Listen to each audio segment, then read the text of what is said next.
ahead on things that aren't in the immediate schedule, I guess, are kind of more difficult because I'm trying to figure out a lot of those problems on my own.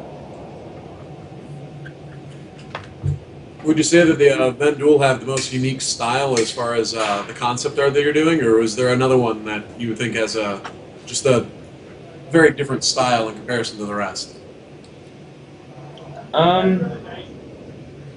I'd say the three alien races, each one of them are unique. I haven't done anything for the Banu, but I've been talking with Rob and Chris O about some stuff for the Zion that's going to be pretty cool and a nice, interesting challenge.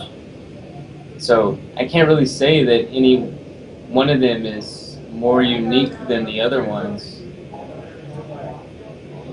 When you start with a concept, do you start like old school with pen and paper, or do you just go right to the computer and start sketching with some kind of application?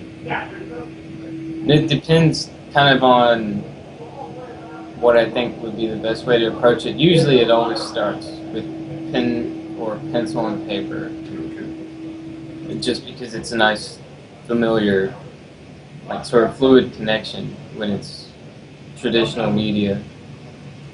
When I first came here, I was doing most of it was pen and paper, and I would scan it, and then I got tired of scanning my work. And they were nice enough to give me a Cintiq, and I've gotten used to that since. So sometimes I'll just sketch on that. Right. Just depends really on the design itself, how familiar I am with it. Like a lot of the times with the hangars, I'm not even doing anything rough. I'm just jumping in really quick, and I'm able to get it after, say, the first 4 or 5 designs for the deluxe or the discount. I've got the visual language already settled, and we're moving on. So then I pretty much know, okay, this is what I want, and then I just keep going from there. So as far as the hangars, what was your favorite design? So far, the deluxe has been my favorite design.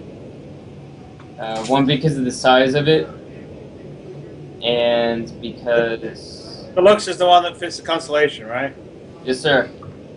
Yeah, I think the Deluxe is the coolest one. Yeah, that's another reason, is because the Constellation's going to be in there, and tried to design the language of the hangar itself sort of around that, something that would fit it. So the color scheme is really nice to work with, and the overall way that it's built, sort of, I don't know, like an industrialized Mass Effect. It's hard to describe, but I think players are really going to enjoy that hangar a lot when they get it. The other hangars are good, and I think that Forrest and CGBot and the other people who have worked on them have done an incredible job, but I'm really excited to see the deluxe finished out. So just to clarify, how many levels of hangars are there? Like, how's it there's laid out? As far as right now, there's 5 different hangars based on your pledge level. So there's. No, we just had basically David Prescott's doing a white box of the Deluxe. Oh, nice. I actually got a quick look at it. It's quite the impressive hangar. Oh, thank you. Yeah, I had a lot of fun working on it, which there's still a little bit of work that needs to be done, but it's pretty much there. I remember seeing, it was like a lounge area almost that he was working on. Or kind of just... Yeah, they'll definitely be kind of a loungy area and a bit more. It's like a big executive hangar. Oh, yeah. It's a really nice look to it, especially like some of the designs that he was working on the back, the generators and whatnot. Just very industrial look. Yeah, it's a really fun hangar. I think the players will enjoy it a lot. What's going to be the difference? You said there's 5 different hangars. Yeah. What are the main differences? Well, there's of course how many ships it can house.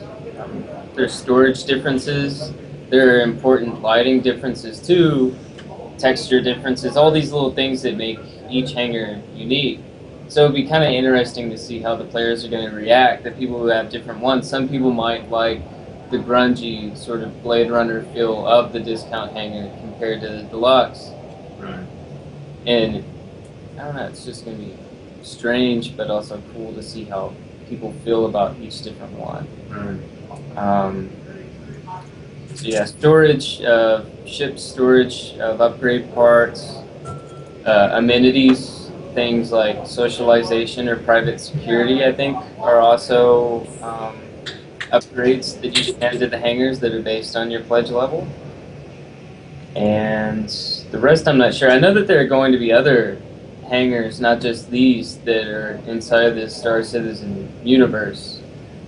Things that are on, not really Armitage because it's abandoned, but Spider has some of its own hangars. There's going to be plenty of hangars that people are able. We're going to do a big sort of build style hangar that you can fit a bunch of ships in.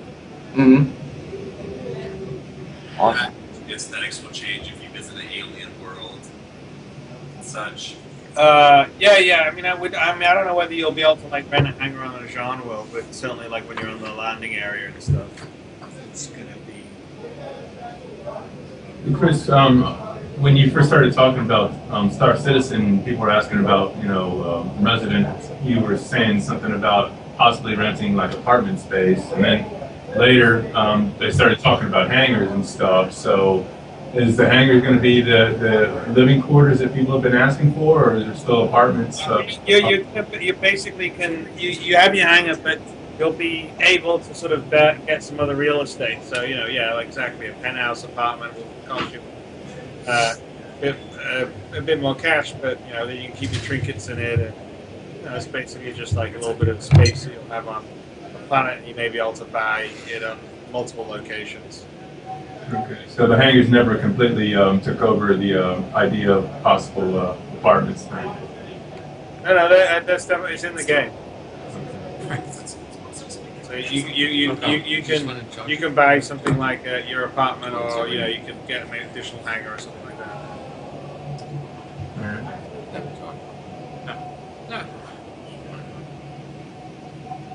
So we're getting pretty close to running the 300i director's cut.